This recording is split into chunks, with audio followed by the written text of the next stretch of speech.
Dahil ngayon pa lang, mga ka-GP Natics, nakakuha na sila ng atensyon.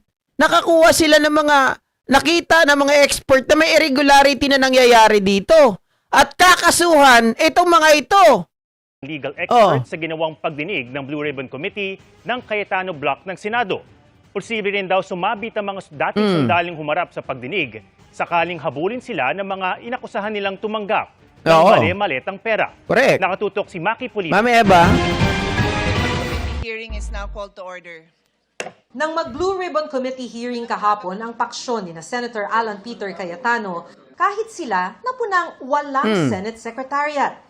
Walang staff. Wala yata yung mga staff namin sa Blue Ribbon Committee.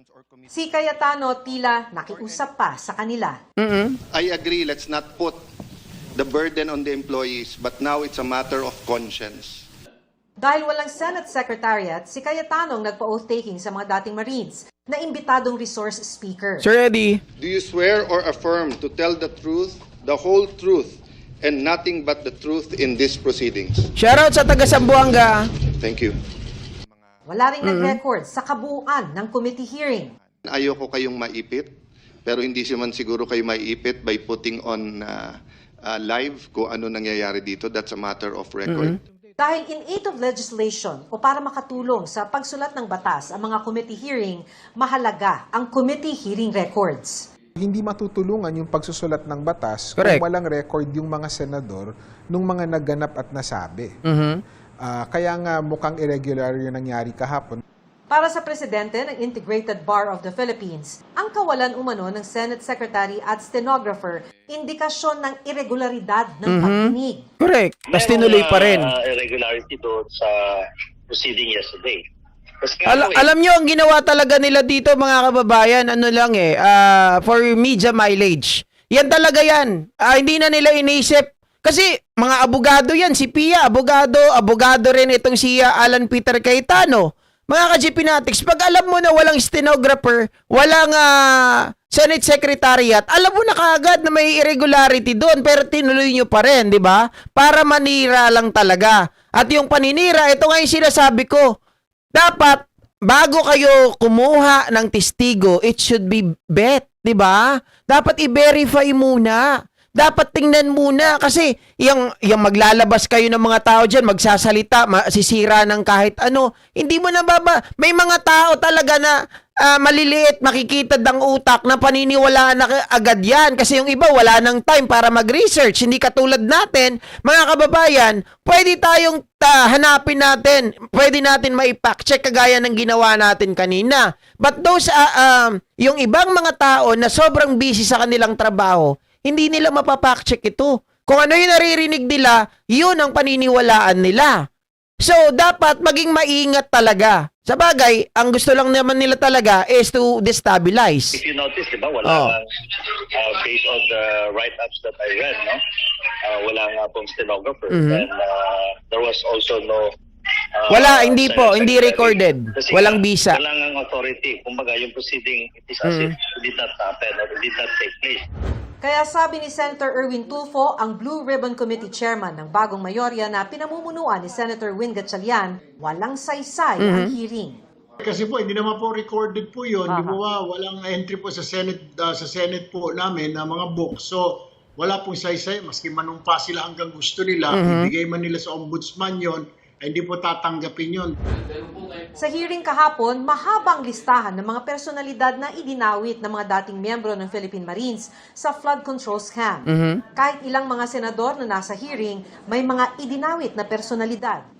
Kung hindi legal ang hearing, makakasuhan ba ang mga senador? Ito na yung tanong. Nasa Article 6, Section 11 ng Saligang Batas ang Speech and Debate Clause na sinasabing may proteksyon ng senador sa mga bibitawan niyang pahayag sa mga Senate session o committee hearing. Sa mas malawak na interpretasyon, may proteksyon pa rin daw ang senador basta't sa loob ng Senado ito ipinahayag. Pag tinignan kasi natin yung mga jurisprudence sa Estados Unidos kung saan kinuha natin yung speech or debate clause, malawak usually yung interpretation ng court doon. So Okay. kahit speech siya sa labas ng session, as long as nasa premises siya ng Senado, and therefore mukhang may legislative link or legislative nexus, then usually hindi yun pwede parusahan sa labas.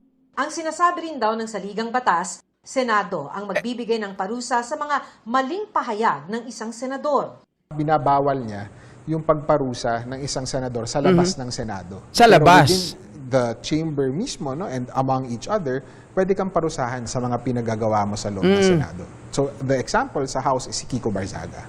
Ang mga resource speaker tulad ng mga dating Marines, legal man o hindi ang committee hearing, may immunity lamang o hindi makakasuhan sa mga binitawang pahayag kung isailalim sa witness protection. Ang problema, mga kababayan, mga ka-GPnatics, wala silang, hindi sila under ng witness protection program. So therefore, totoo yung sinabi natin kahapon, nakakasuhan siya ni Erwin Tulfo, kakasuhan sila ni Laila de Lima, kakasuhan sila ni Trillanes, kakasuhan sila ni Adjong, kakasuhan sila ni, hindi ko alam kung kay Congressman Alvarez, mga kababayan, kung magkakaso, pero napakaraming magkakaso dito sa Marines. At sigurado ako, mga kababayan, sigurado ako, no? Hindi ko pa pala narinig, sorry.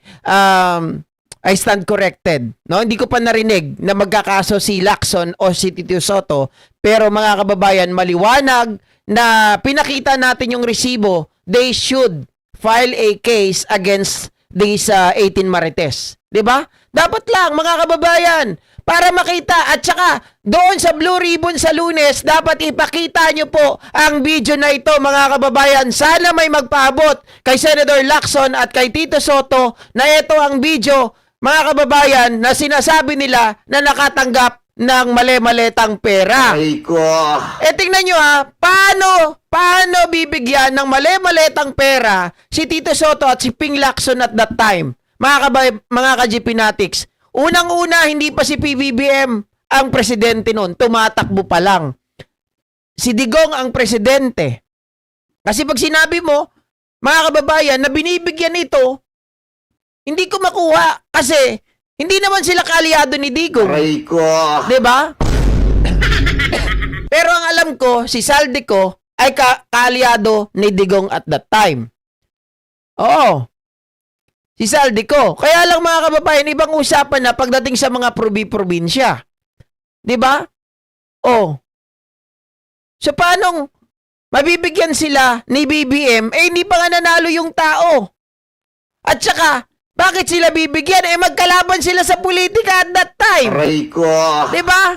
Tumatakbo si BBM noong 2022 bilang presidente. 'Di ba? Vice President si Sara. Tumatakbo rin si Ping Lacson na presidente, vice president si Tito Soto. So, how come, mga kababayan, na mangyari po, nabibigyan sila ni Pangulong Bongbong Marcos? Aray ko. Diba? Maaring ang nagbigay pwedeng magbigay si Digong. 'Di ba siya ang nag-utos kasi kaalyado niya 'yan si Saldico at that time eh. Kaya nga naging bunga ng koalisyon 'yan si Saldico. Mga kababayan, kaya siya naging appropriation chair. Oh. Balak na nga ni Senator Erwin Tulfo na kasuhan ang mga dating Marines Dapat. at ibang personalidad. Yung batas natin, nire-regulate niya kung paano yung pagbibigay ng immunity sa isang witness ng isang inquiry sa Senado. At mukhang batay sa nangyari kahapon, hindi nasundan yung requirements na iyon. Nako, hindi nasundan ang requirements. So, malaya po, mga kababayan, na mag-file ng mga kaso ang mga mambabatas natin ay dinamay dito. Aray ko. 'Di ba? Unang-una, hindi pa sila kasama. Ito po ay illegal. 'Di ba? Pangalawa, mga ka-GPnatics, hindi po sila pasok sa tinatawag po natin na Witness Protection Program. Aray ko. Kung hindi lang po si Senator Erwin ang magpapile ng kaso, dahil nagsalita na rin po itong si Congressman Adjong, mga kababayan, na siya po ay mag-file din ng kaso. Wait. Nasaan na yun?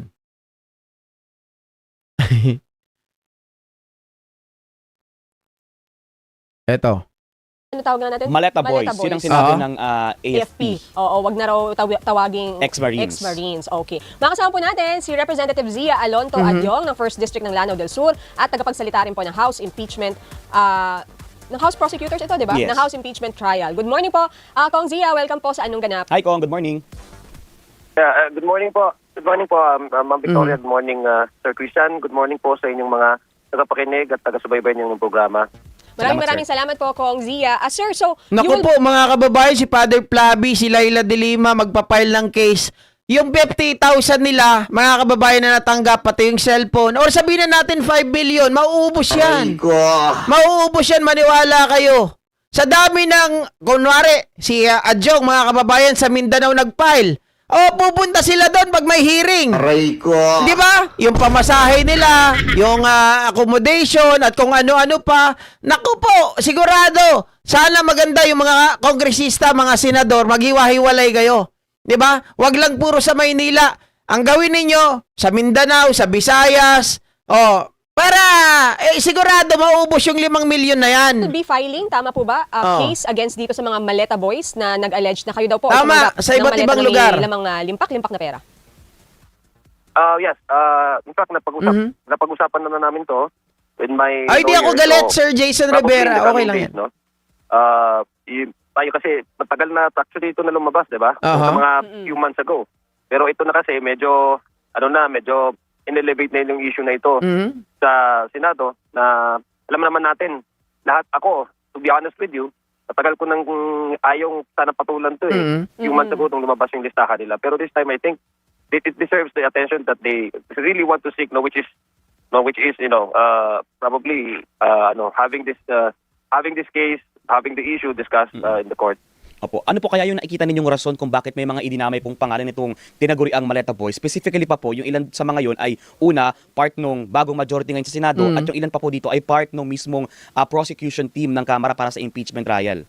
Kayo guys, ano sa tingin ninyo ang pinakadahilan talaga ng 18 Marines sa kanilang paglabas? Bakit nang dadawit sila ng mga pangalan? Remember yung mga pangalan, mga kababayan kung saan sila specific na ano yung gagawin nila. Kasi meron ako naiisip na talagang rason ng mga ito, kaya bigla silang lumabas at gumagawa ng kwento. Mamaya, pag nakita ko yung mga comment ninyo, saka ako sasabihin yun sa akin. Obvious naman anong rason nila? Nakita niyo naman po yung nakita naman po ninyo yung kanilang hearing. Kasi walang pinagkaiba doon sa mga press ko na ginawa nila nung una. Ang pinagkaiba lang is ang nagtatanong hindi media, ang nagtatanong yung ilang senador lang. So, talaga siya?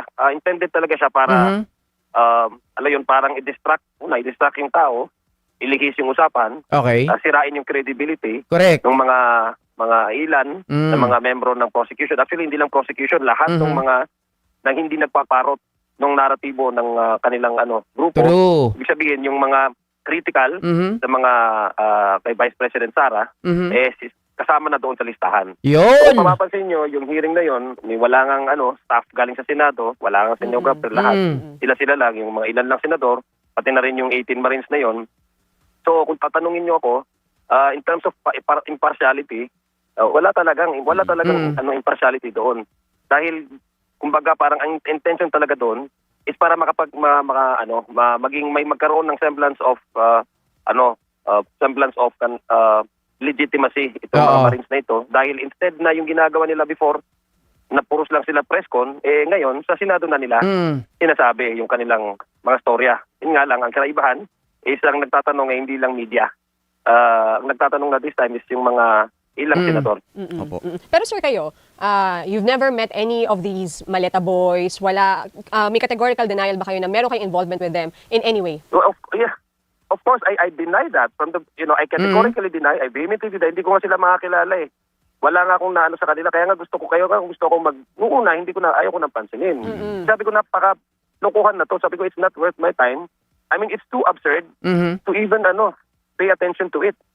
Pero ito kasi, this time, hindi lang yung personal ko na, hindi lang personal na issue na ito. Umabot na ito doon sa punto na, pati ang Senado, nadadrag. Alam mo yun? Yung parang, doon mas mismo sa Senado, yung ginagawa nila na itong fair stunt na to, na it appears na parang, meron silang possible airtime na po pwede pa nilang gamitin just to not only discredit individual names in their list, which by the way, edited na yung list nila. Kasi yung unang nilabas nila na listahan, couple of months ago, ay may mga iba doon na mga pangalan na ngayon ay hindi na nila doon sinali kasi nga, nakasama na nila sa grupo nila. Correct, mga kababayan. Ako, ang pinakasagot talaga dito, mga kababayan, it's all because of Sara. Okay. Sasabihin ko sa inyo kung bakit. Etong mga Marines na to, yung 18 Marites, mga kababayan, or Maleta Boys, tawagin natin silang Maleta Boys. Unang-una, nawalan sila ng diskarte, nawalan sila ng trabaho, nawalan sila ng kita noong nagkaroon po ng tinatawag natin na flood control scandal. Nung time na si Pangulong Bongbong Marcos sa kanyang SONA ay isiniwalat po ang flood control scandal, mga kababayan, nagulo na. Nawalan sila ng trabaho. Sa makatuwid, kailangan nila ng pera. Ngayon, dahil desperadong galawan nila, kapit sa patalim. Okay. Bakit kapit sa patalim? Wala nga trabaho eh. 'Di ba? Humiling pa nga itong mga to, nanawagan pa nga sa armed forces na wala na daw silang mga trabaho, baka pwede silang bigyan. 'Di ba? Sa mga Marines, nanawagan itong mga to. Kung pwede raw silang bigyan, hindi na nga binigyan kasi may mga may mga kaso eh. 'Di ba? At saka alam naman natin mga abusado, mga kababayan. Now, paano napunta sa usapan ni Sara Duterte? Sabi ko kanina, walang trabaho, walang pera, kapit sa patalim. So, kahit ano po ang sabihin sa kanila, gagawin nila yon. In exchange of something. Ano yung something? Pera. 'Di ba? Pera yun. GP, ito ba ay sinasabi mo based on your opinion? No, hindi. Mga kababayan, hindi lang basta opinion. Kasi nakita natin na meron tayong pinakita na resibo kanina. Sa makatuwid, nagsisinungaling itong mga ito. Hindi ko lahat sinasabi, mga kababayan, na gawa-gawa lang nila lahat. Mayroong ditong talagang masasabi natin nakita niya si ano, nakita niya si ano, kaya lang may mga dagdag na. 'Di ba? Katulad po nung sinasabi nila na nakasakay lang dun sa chopper ni Saldico, naka-receive na daw po ng maleta. Ngayon, kung sasakyan natin 'yon, 2020 pa yon. Kung ang circumstances daw nun, nagbigay sila ng maletang pera kay Tito Soto at kay Ping Lacson at that time, si Digong pa ang presidente nun. 'Di ba? O kanino nang galing yung pera? Mga kababayan, kung sila ay nakatanggap, hindi maaaring manggaling kay BBM yon dahil hindi pa naman nakaupo si BBM. Pangalawa, magkalaban sila sa politika ni BBM. Kaya ang perception ko ngayon, mga kababayan, tama yung sinasabi ni Congressman Adjong. Dinidiscredit nito ang mga individual personality na may kinalaman, mga kababayan, doon sa impeachment ni BP Sara Duterte. Alam natin, most of them na nanggaling po sa House of Representatives, sila po ang tatayong prosecutor laban kay BP Sara Duterte. So dinidiscredit nila. 'Di ba? Gusto nilang mangyari, mga kababayan, bago dumating ang araw na lilitisin ang impeachment trial ni BP Sara Duterte, na-discredit na nila yung mga tao na harap laban kay BP Sara Duterte. Na itong mga ito ay naka-receive ng maleta. Wala nang iba, mga kababayan. Yan lang ang gusto nilang destabilization at syempre, i-discredit yung mga personality na mga pinangalanan nila. Kaya nga sabi ko sa inyo kahapon, kapag kakampi nila, nagparot sa kanila, hindi nila isasama. Pero, mga kababayan, kapag lumaban sa kanila, kagaya ni Alvarez, hindi tinanggap yung endorsement ng impeachment laban kay Pangulo, sinama nila. Samantalang dating PDP yon, mga kababayan. O si Loren Legarda, bakit hindi sinama? Bakit mga kababayan hindi sinama si Villar? Kasi kaalyado nila. Sabi nung tinatanong ni Erwin, bakit hindi mo sinama yung mga to? Sabi ang palusot ni Alan, hindi ko trabaho. Napangalanan sila. Hindi ko nabasa, imposible. Ano yun, nag-jump ka kagad sa 44, page 44, page 15, mga kababayan, etong si Loren Legarda. At 16 ata, etong si Mark Villar. Or magkatabi lang sila, di ba? Etong si Soto, si Ping Lacson, si Erwin Tulfo sa page 40 plus pa. Aray ko. Paano ka ba magbasa? Ganon? Pag magbabasa ka, mga kababayan, sa ilalim? Bago papunta sa harap? Ganon ba yun? Aray ko. Di ba tayo tinuruan ng mga teacher natin pag tayo ay magbabasa yung first page? Di ba? Tapos pagtapos ng first page, second page, third page, fourth page, and so on and so on. Di ba? Ganon tayo magbasa, mga kababayan. Hindi pwedeng sa ilalim. Aray ko. Baliktad ata utak nito ni Cayetano eh. Kaya nauulol na eh. Aray ko. Diba? Speaking of nauulol, mga kababayan, dahil dun sa sinabi